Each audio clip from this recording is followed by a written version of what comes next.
친구들 모두 안녕! 우리 친구들 한 주간도 건강히 잘 지냈나요? 그렇구나.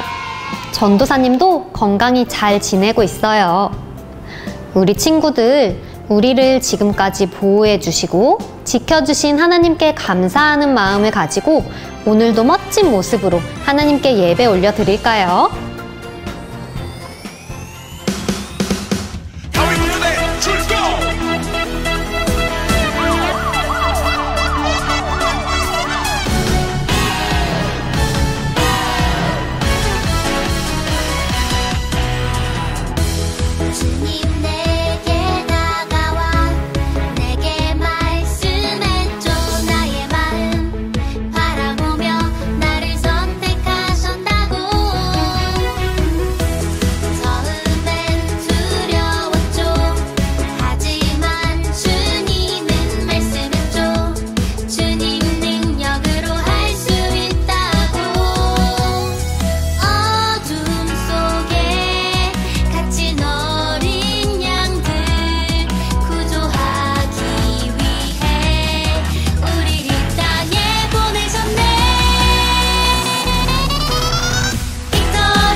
오늘의 말씀.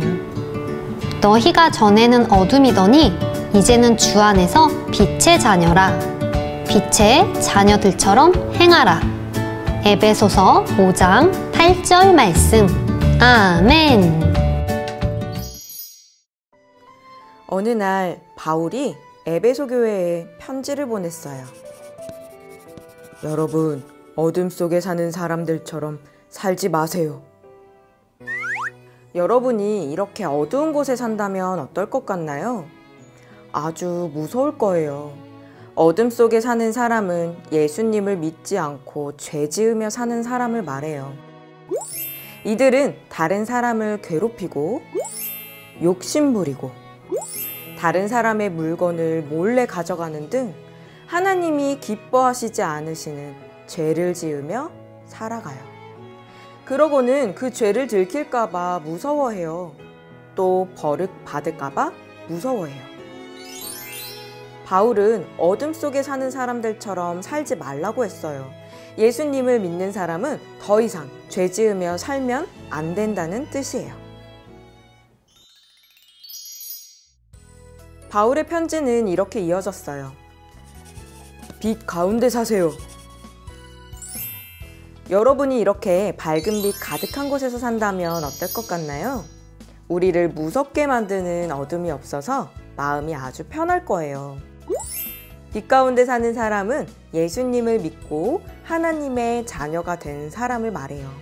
이들은 자기를 무섭게 만드는 죄를 버리고 하나님을 기쁘시게 하며 살아가요. 그래서 마음이 편안해요. 바울은 빛 가운데 살아가라고 했어요. 하나님의 자녀답게 하나님을 기쁘시게 하며 살아가야 한다는 뜻이에요. 예수님을 믿는 하나님의 자녀를 빛의 자녀라고 말해요. 빛의 자녀는 어떤 말과 행동으로 하나님을 기쁘시게 할까요? 자신을 무섭게 만드는 죄를 버리고 하나님의 말씀대로 살아가요. 다른 사람에게 바르고 고운 말을 하고 넘어진 친구를 일으켜주는 것과 같은 착한 행동을 해요. 예수님을 믿고 하나님의 자녀가 된 우리는 모두 빛의 자녀예요. 친구들, 오늘 말씀 잘 들었나요? 예수님을 믿고 하나님의 자녀가 된 우리는 모두 빛의 자녀가 되었어요. 빛의 자녀인 우리는 어떻게 하면 하나님이 기뻐하실지 늘 생각하며 하나님이 기뻐하시는 고운 말, 바른 말을 사용하고 착한 행동을 하며 살아야 해요. 우리 오늘의 말씀을 기억하며 전도사님을 따라해 볼까요? 하나님이 기뻐하시는 빛의 자녀가 되어요. 우리 친구들 너무 잘했어요. 그럼 전도사님과 함께 기도할까요? 기도할 땐 반짝반짝 두 손은 예쁘게 모으고 두 눈은 꼭 감고, 사랑의 하나님, 우리에게 예수님을 믿는 믿음을 주시고 하나님의 자녀가 되게 해주셔서 감사해요. 오늘 배운 말씀처럼 하나님의 자녀답게, 빛의 자녀답게 빛 가운데 살아갈 수 있도록 인도해 주세요. 친구들에게 바르고 고운 말을 사용하고 누구에게나 착한 행동을 하며 살아갈 수 있도록 인도해 주세요. 하나님의 자녀답게, 빛의 자녀답게 죄를 짓지 않고 바르게 살아갈 수 있도록 인도해 주세요. 이 모든 말씀 살아계신 예수님의 이름으로 기도드립니다. 아멘.